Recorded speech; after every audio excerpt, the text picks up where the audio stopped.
हम सब ना जाने अनजाने में एक खामोश वबा का शिकार हो रहे हैं। ये कोई वायरस नहीं, ये वो वबा है जो धीरे धीरे हमारी खुराक में, हमारी प्लेटों में फैल रही है। तो आज आइए अपनी प्लेट में सजे जायकों की इस दुनिया का एक पोस्टमार्टम करते हैं, ये जानने के लिए कि हम खा क्या रहे हैं। जरा सोचिए, अगर ये कहा जाए कि जो खाना हमारी प्लेट में परोसा जा रहा है वो असल में एक स्लो पॉइजन है, एक सुस्त जहर, तो कैसा लगेगा?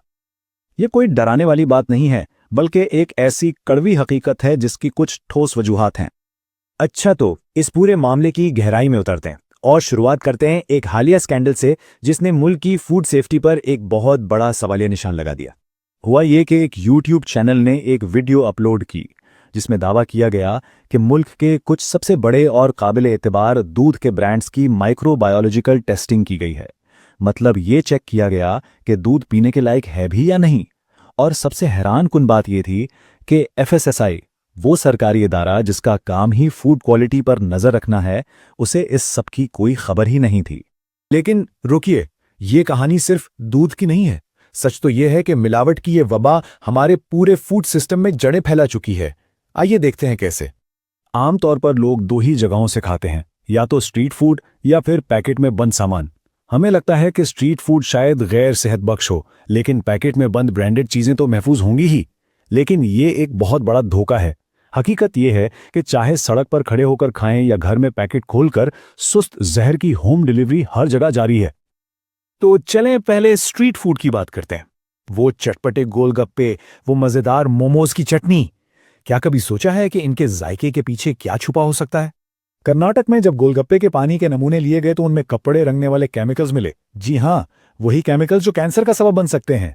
ग्रेटर नोएडा में मोमोज की चटनी में टेक्सटाइल डाई मिला था। सोचिए, जो रंग हमारी जीन्स पर चढ़ना चाहिए वो हमारी आंतों में जा रहा है। यहां तक कि सड़क किनारे मिलने वाली चाय भी महफूज नहीं, जिसे अक्सर लेदर और पेन इंडस्ट्री वाले केमिकल्स से रंगा जाता है, जो हमारे जिगर और गुर्दों को बर्बाद कर सकते हैं। बाहर का खाना तो चलो बदनाम है ही, लेकिन घर के अंदर हमारी अपनी किचन में जिन ब्रांडेड पैकेटों को हम शुद्धता की गारंटी समझकर लाते हैं, वहां धोखा और भी बड़ा है। यहां तो मिलावट करने वाले मुजरिम नहीं, बल्कि साइंसदान बन चुके हैं।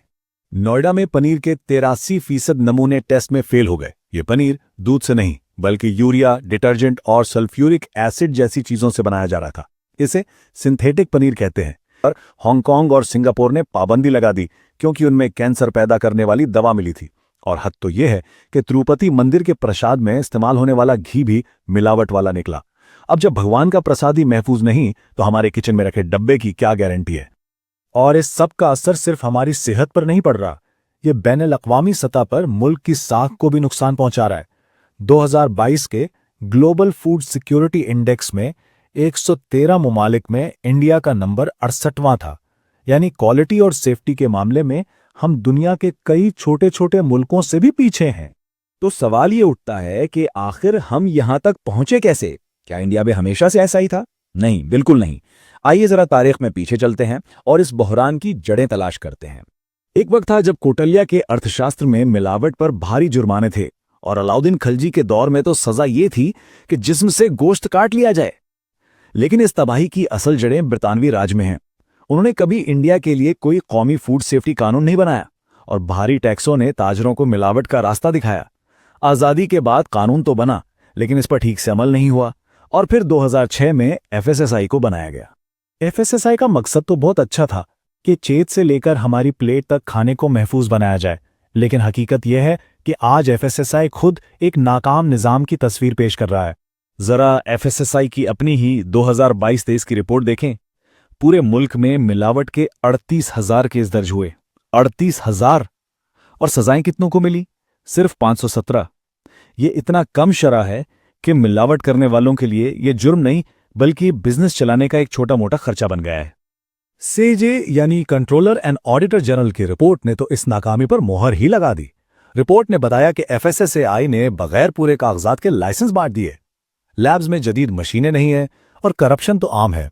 यहां तक कि पैकेट के सामने जरूरी ग़िज़ाई मालूमात के लेबल लगाने की एक तजवीज़ पिछले 12 साल से अटकी हुई है।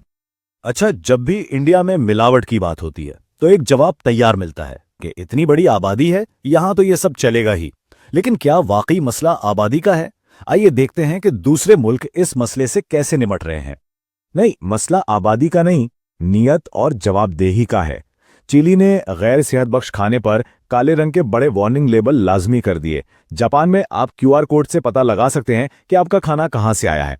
सिंगापुर में हर स्ट्रीट वेंडर को सफाई का ग्रेड लगाना पड़ता है। और चीन का तो ये हाल है कि 2008 में मिलावटशुदा दूध से जब 6 बच्चों की मौत हुई तो 2 मुजरिमों को सीधे सजाए मौत दे दी गई। जबकि इंडिया में यहां मुजरिम मामूली सजा काटकर जमानत पर बाहर आ जाते हैं। तो अब सवाल यह है कि क्या किया जाए? क्या हम बस बैठकर निज़ाम के सुधरने का इंतजार करते रहें? नहीं, बिल्कुल नहीं। ज़रूरत है एक जिम्मेदार और बाशऊर शहरी बनने की। सबसे पहला कदम है कि हम जो खरीद रहे हैं उसके बारे में जानें। पैकेट पर लिखी मालूमात को पढ़ना अपनी आदत बनाएं। हमेशा सर्विंग साइज देखें, कॉर्न सिरप और डेक्सट्रोज जैसी छिपी हुई शुगर को पहचानें और ट्रांस फैट्स वाली चीज़ों को तो हाथ भी ना लगाएं। और सबसे ज़रूरी बात, अगर कोई चीज़ मशकूक लगे तो खामोश ना रहें। एफएसएसआई की वेबसाइट या कंज्यूमर हेल्पलाइन पर शिकायत करें। याद रखिए, एक शिकायत भी तब्दीली ला सकती है। जब लोग सवाल पूछते हैं तभी निज़ाम जवाबदा बनता है। आखिर में बस यही कि बाजार जहर बेच रहा है, ये निज़ाम की गलती है, लेकिन हम आंखें बंद करके वो जहर खरीद रहे हैं, ये हमारी गलती है। अब वक्त है कि अपनी प्लेट के मुहाफिज हम खुद बने, क्योंकि याद रखिए, जैसा अन्न वैसा मन। अगर आज हम नहीं जागे तो आने वाली नस्लों को विरासत में सिर्फ बीमारियां ही मिलेंगी।